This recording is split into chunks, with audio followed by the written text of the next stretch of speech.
What's up, people? Yeah, it seems like everywhere I go these days, I'm constantly preaching the need for black people to start working together to build something. Like I'll see people in their situations where you have this individual, that individual, that individual. They're all trying to do something separately, but they're struggling at it. They're busting their butt to go pay the white man rent, to go pay the white man's lease or whatever for something that they don't even own. They're just renting. And I give the suggestion of them coming together to build something together. I called the frame of mind Black Unity for Black Empowerment. Coming together to buy something that you control. Taking control of yours instead of somebody having some bank or somebody that you owe some rent or a lease to or whatever controlling yours. But like I'm learning that I think the greater percent of you don't want nothing. I think there's a lot of you don't care nothing about having control of nothing or owning anything. You know why? You are happy as hell at the white man's lunch counter. You at the white man's lunch counter, happy as hell with a big plate of chitlins, some collard greens, a big thing of Kool-Aid, and you just at the counter just asking for more and tipping and spending, and you happy and full and happy as hell. You've been happy as hell at the white man's lunch counter ever since integration. Ever since, ever since now ever since the start of you could drink from the white man's water fountain and take a shit beside white folks on the public toilet and go to the white man's schools and live in the white man's neighborhoods or whatever. All of the, from that point on, you did it. You made it. You was happy as hell. And in the meantime, we lost every damn thing. We lost the black schools. We lost the black businesses. I remember in places like where I am and where I visited that, seeing black businesses in the black community. There ain't none there now. Everybody got businesses there but black people. And I don't think you got a problem with it. You happy as hell at the white man's lunch counter. Now I'm gonna tell you, I was going to make this video a long time ago. It wasn't too long ago, but it was a while ago when I worked under this ignorant ass nigga. Oh my god! Like right now, I'm in Lexington. Here, I'll go ahead and give the whole breakdown. Like I'm in Lexington, Kentucky. I was born and raised in Lexington, Kentucky. At the age of 17, right after high school, I moved to Louisville, Kentucky to go to college. After a couple of years, that didn't go so right, but I ended up like making a life up there or whatever. And then like in between time, I didn't end up moving back to Lexington, Kentucky until like my mid 30s, after my divorce. I was married for like close to 10 years. It was like finalized after 10 years, like married at like 9, finalized after 10 or whatever. But like in between time, I've had like short stays in Atlanta, short stays in Chicago, long visits to Memphis, just been around or whatever. But what brought the subject up was I was making reference to there was a lot of black owned businesses like in the west end of Louisville or whatever. I seen a lot of black owned business coming up and little black restaurants in the downtown area of Louisville or whatever. And I was making reference to here in Lexington, Kentucky, that you go to the downtown business area and I do not see not one black owned business, black owned restaurant, black owned clothing store, black owned club, black owned anything. And I was like, in all of the downtown business district, I do not see not one, not even something that caters to black people. You know, even like back when I was young, at least downtown, they had the Arabs had like New York fashions where they had the stuff that catered to had the Kangos and the troop suits and all that kind of shit or whatever. But like not even nothing like that no more. It was like we don't want nothing nigga in the downtown accident. And so he said, you ain't been out in a while. You ain't been out to them clubs and stuff or whatever. You see all them clubs and restaurants that done built downtown?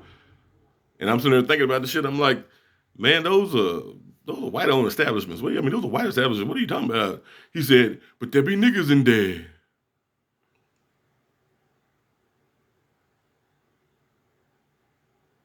That's exactly how he said it. That's exactly how he sounded when he said it. I'm making reference to how we do not own anything, have any type of establishment in downtown. And this nigga said it's 2022. This nigga said there be niggas in there. Did there be niggas over here? They let niggas eat here? Fuck is this, 1968? And think about it, I remember like in the 90s when I moved to Louisville, I could bring people down from Louisville and be like, let me show you have a good time. And we had like little clubs in the hood and stuff I can take them to, and they'd be like, oh man, Lexington's all right or whatever. But like eventually all of them got shut down. You know what I'm saying? They'll be like the spots of the big D boys for the crack epidemic that they eventually get raided and shut all that kind of shit down or whatever, or there might be a couple little hole in the wall clubs. But like that's when black folks are trying to go downtown to these little white clubs and mix them, and they were trying to play both black music and white music. So now in the early 2000s, I'm bringing somebody down here, and every time we went in, there was always some kind of no baggy pants, no ball caps, no Jordans, no. It was always no niggas, no black. You know, they let the black women in. They they can get in, but no, your pants are too baggy. You this, that, and the other. Like we have to pull some kind of stuff. We pull our shit up way up here somewhere just to try to get in or whatever. But it was like that. So it was like now that that I guess what downtown Lexington's got more diverse. Y'all just happy there's niggas in there. So I'm riding around. So now every time I see like a white establishment with a bunch of happy niggas in it, partying and jumping or whatever, I just ride by and say, there be niggas in there. Like I hope by the end of this video that y'all do this like Kevin Hart did that. All right. You're gonna learn today. You know what I'm saying? I want this the every time y'all ride past some shit like that, y'all want y'all to be like happy as hell at the white man's lunch counter. There be niggas in there. Like I just want y'all ride every time y'all see something that we don't own, but we ain't happy as hell spending our money. You know, rather than building something of ours that we can spend money with ourselves, there be niggas in there. So that's what you know, I was gonna record this video a long time ago when that shit started or whatever, but I'm just like when I hear some of the rhetoric here on social media, like even to talk about reparations. Like now, I'm not against reparations, and when I say something against the rhetoric of some of the creators of ADOS or the creators of FBA, Tweak, or all them event and all that kind of stuff or whatever, don't y'all come over here talking about I'm some kind of guy. Oh, he's a non-FBA tether and all you groupies and shit of these motherfuckers. Now, motherfucker, I'm more black. I know what the fuck I am or whatever. Hell, my great grandparents on both sides look like fucking Indians. Like I got so much Native American me. Like I'm really what's called Afro-Indigenous. Like the texture of my hair or whatever. Yeah, I try to make this shit look black, but it's all soft and fluffy. Let me show you the little kid picture of me. You know what I'm saying? Yeah, like see my hair and shit. Like you see that? Like look like a little fucking Indian. But like I got grandparents or whatever, this, that, and the other. So like long before they had the ancestry or whatever, I knew that I had Cherokee, this, that, and the other. So I got black and Native in me, all this American or whatever. But y'all done tried to make me an African, a Caribbean, a Dominican or whatever. And I got paperwork that's gonna shut their hell if what Joe Biden talking about he gonna have if black people get reparations, he will include the Indians or whatever that means, and the Native Americans or whatever that means. I get 2 checks, but ain't no checks coming, man.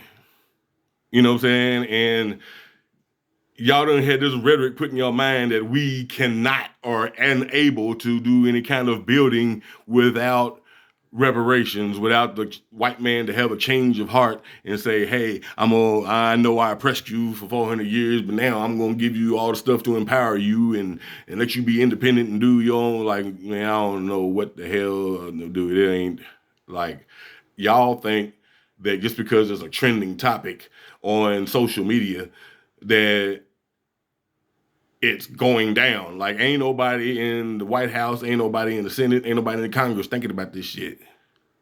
But ain't nobody said stop the pursuit for reparations and all that kind of shit do what you gotta do or whatever. All that old think you gonna not vote and all that gonna get us to whatever ain't gonna work. But that don't mean that I ain't talking about every black person in America. We all come together like, rah, yeah, we all together as one. I let go of that pipe dream a long time ago.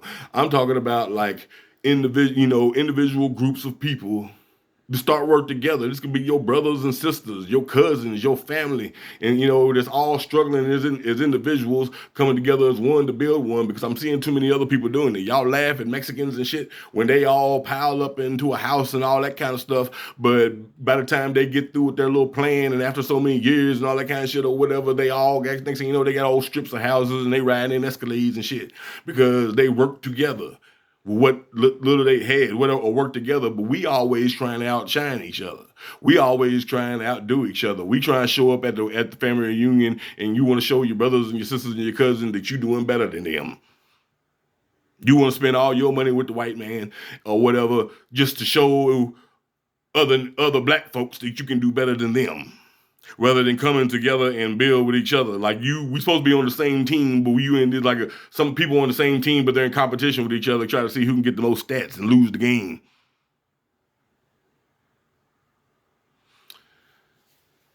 Like over centuries, there's been so much done to hold down and oppress black folks for having something or whatever, but that cannot be the fear to think that we can't do something in the now. All we got to know is whatever we build for, we also got to protect. We can't let them. We have the ability to build black Wall Streets, but we got to make sure that there ain't nobody gonna come do what they did to the last one.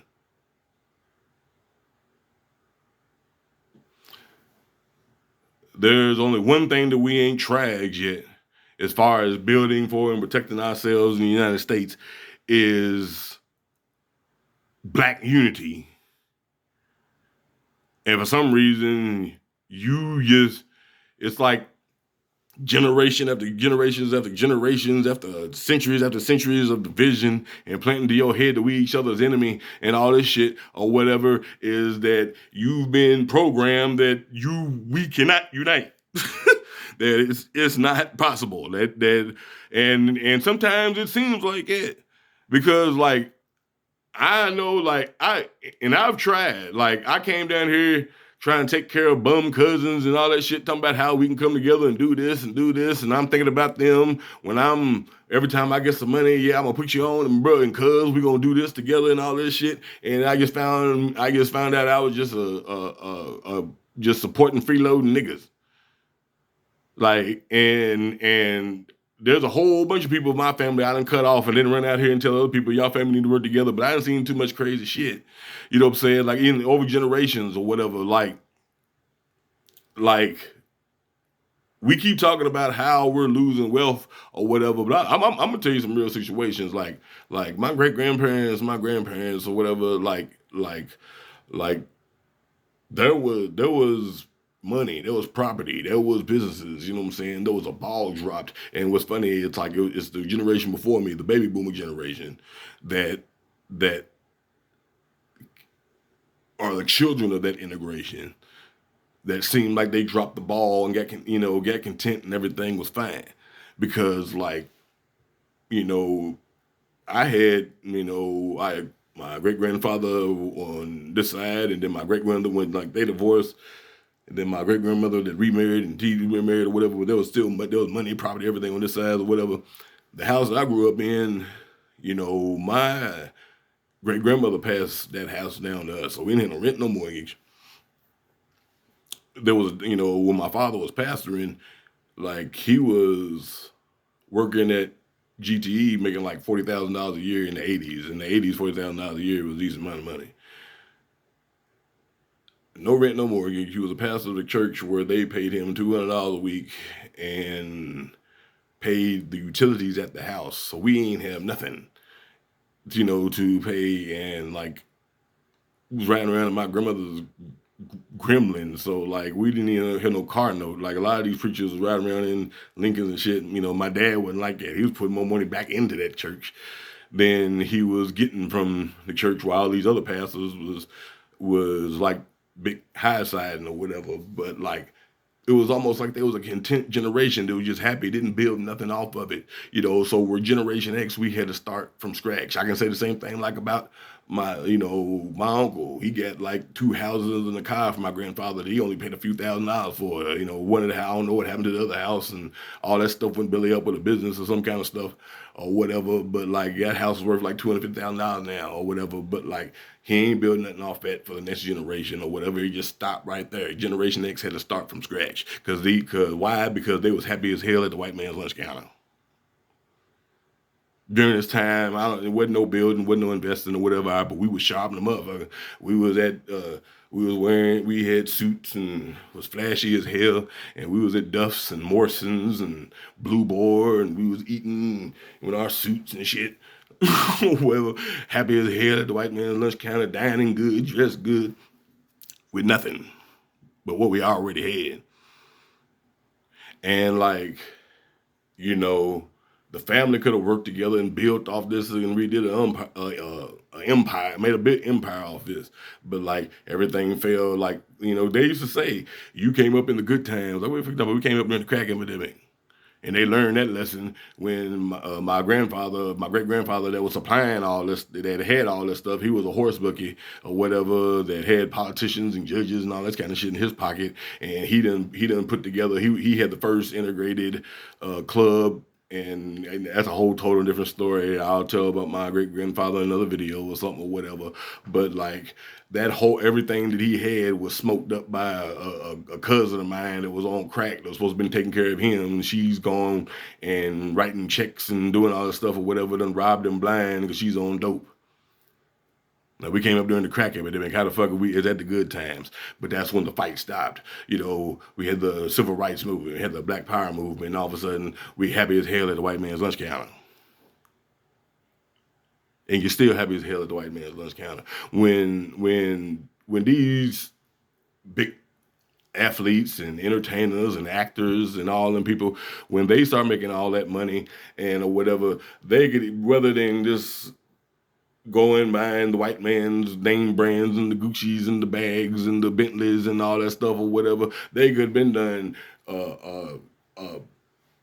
remade the damn hood, and they'd be like, it ain't no giveaway. Like, well, I don't owe them nothing. That ain't what the hell I'm talking about. You can own this shit. You can profit off of it. You build a grocery store, that's your grocery store. That's Floyd Mayweather's grocery store, Jay-Z and Beyonce's grocery store. Y'all done made grocery stores and hoods all over us now instead of just living in this big ass shit or whatever. It's like we don't have that that build our people mentality. We had that build ourself mentality and outdo each other mentality. We don't have that. We don't care nothing about, in the future, you got to hand, only reason they were talking about we ain't gonna have no wealth by 2053 and all that kind of shit or whatever is just to try to get that reparations check.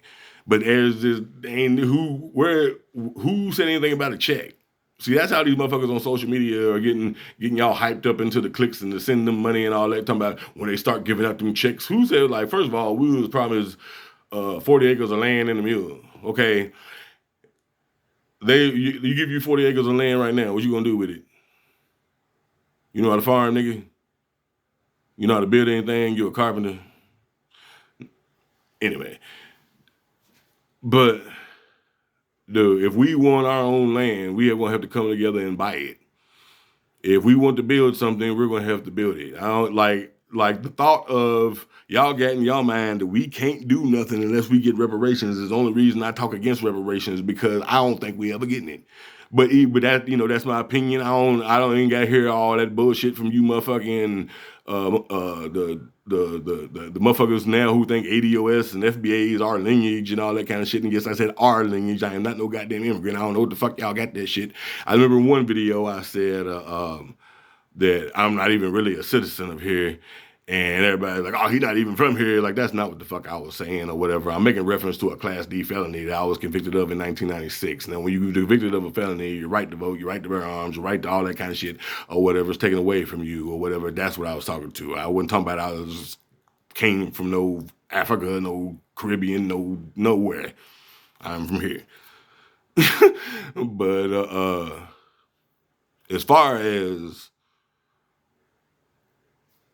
all this stuff that I would constantly see in black folk cry about, what other you don't have no plan for reparations. You tell them, well, we're not gonna vote for you to give them reparations. We'll show them, and if they show them, they ain't gonna do nothing or whatever. I don't know who the hell got y'all thinking. Well, I know some of the people that do, but thinking that a country that's $28 trillion in debt can just print off $20 trillion to give to black people and say, here's reparations. If they're $20 trillion in debt and they print off $20 trillion just to give to us or whatever, that money is not going to be worth toilet paper.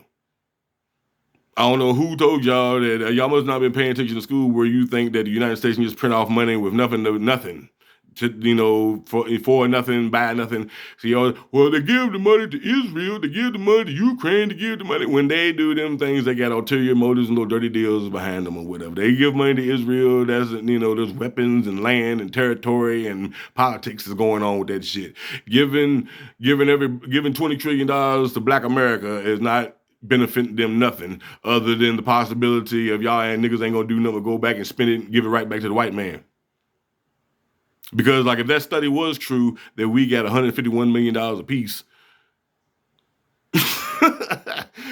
dude, at first there would be pandemonium like a motherfucker. But that ain't for y'all to just go out tricking and come out Big Willie style and all this kind of shit. That $151 million apiece is supposed to be for us to come together and build schools and hospitals and have our own, black controlled region. But would you do that? Do you know how to do that? How many of us would actually come together with others to pursue that?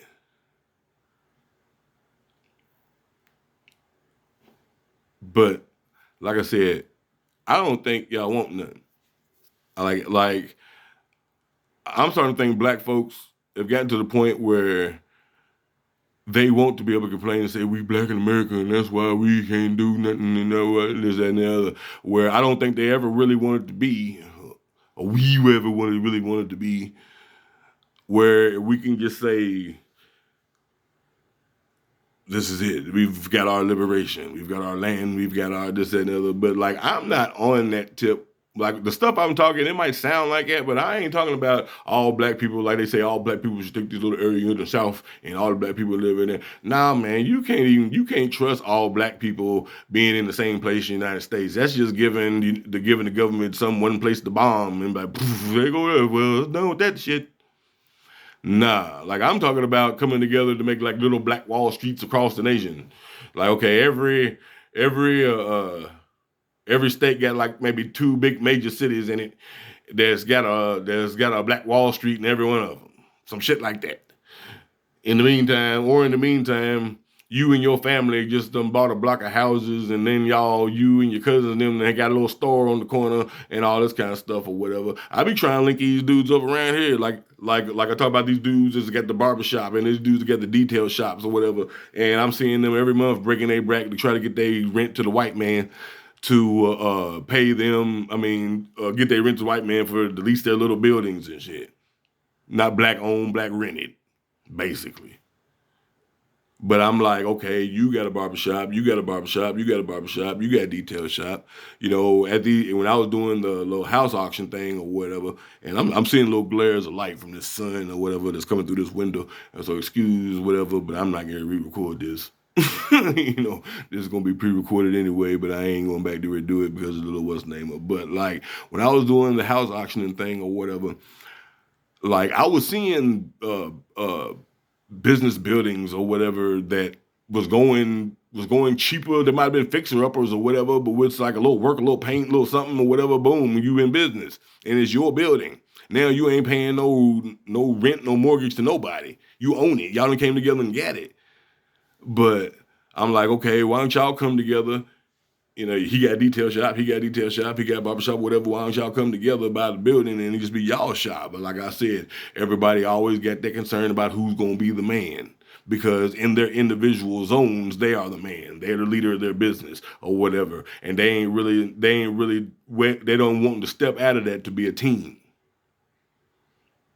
White people do it all the time. We say white folks do it all the time. Like when KFC and Taco Bell and who was the other one? I know Long John Silver's, I think, was part of it. A&W, Pizza Hut, or whatever. Like all of these restaurants was in competition with each other or whatever. You know, where eventually they just said, "Hey, let's all come together and made Yum."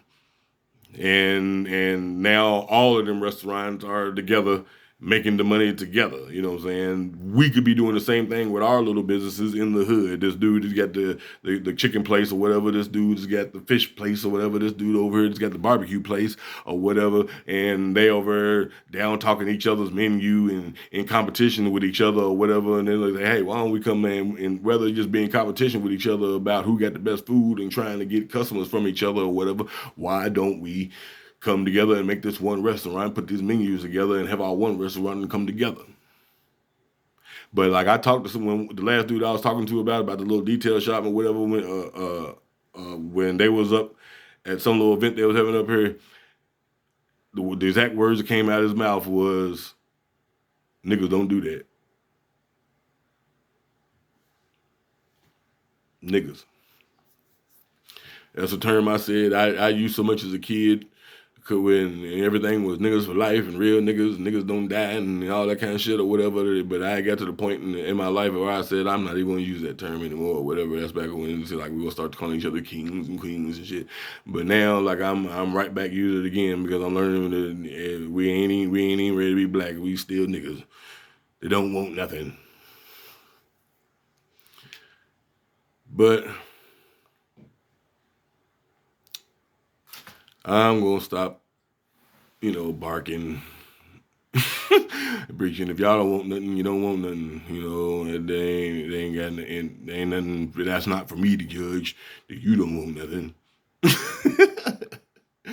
But like if like the next time y'all see a group of people that group of black folks in white establishment and they're just happy and smiling and hee and having a time or whatever, I want y'all to look in there and say, there be niggas in there.